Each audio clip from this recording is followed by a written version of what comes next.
How's it going, guys? Welcome to my Sailor Moon Crystal review. Today we are discussing episode 37, act 36, Infinity 10, Upper Atmosphere. Before I get started on this review, I just wanted to give my condolences to everyone in Orlando, the friends and family of the people that lost their lives. This world is crazy, it's ridiculous. The hatred needs to stop. I did go on a tangent about this yesterday. If you want to check that video out, I will link it in the description below. Okay, but let's get down to business because this episode, in my opinion, was the best episode of the series thus far. So you know what I'm gonna give it.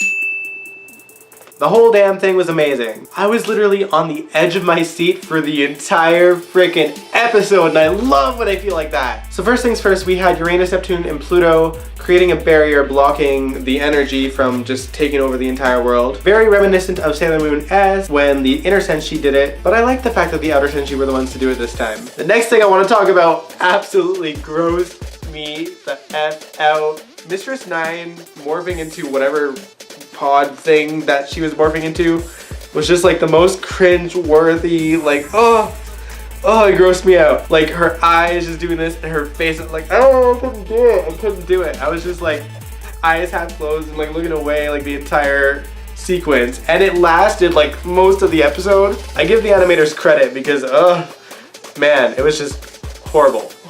That was the stuff of nightmares. I should be grossed out. The reason why it lasted most of the episode is because Hotaru was fighting back and trying to prevent her from escaping her body. She was doing her best to hold on to Chibiosa's soul and her crystal. And when Mistress 9 decided to devour the Inner Senshi souls as well, she protected those too. When Hotaru was being attacked, she had this silent moment to herself where she was like, why am I even doing this? Why am I still here? My dad is dead.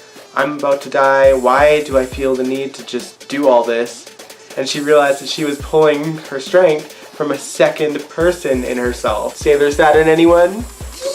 She used that strength to get out of Mistress 9 and go right to Chibiosa, and she saved her life, and it was like literally the most heart-wrenching moment between Hotaru and Chibiosa. Just this beautiful moment, and then she started to disappear, and I was just like, no, oh my god. Tears in the fields, and what a beautiful, beautiful scene. Heart-wrenchingly beautiful. So Chibiosa had all of her strength back, and she transformed into Sailor Chibi Moon and went off to help the Senshi. All of their powers combined could not defeat this pod Mistress 9 monster. You know what does? Pink Sugar Heart Attack. Of all the attacks, Pink Sugar Heart Attack finally takes down the enemy, and it's a strong ass enemy. I don't think in the entire OG anime that thing was useful. The worst it did was like inconveniently hurt the bad guys annoyingly. It was just like, ow, hey, stop, no. But this defeated Mistress 9. It was like the most hilarious but epic moment. Like finally, Pink Sugar Heart Attack gets to shine. But the battle isn't over, obviously, so the Inner Senshi and the Outer Senshi pulled their powers together and helped Sailor Moon transform into Super Sailor Moon.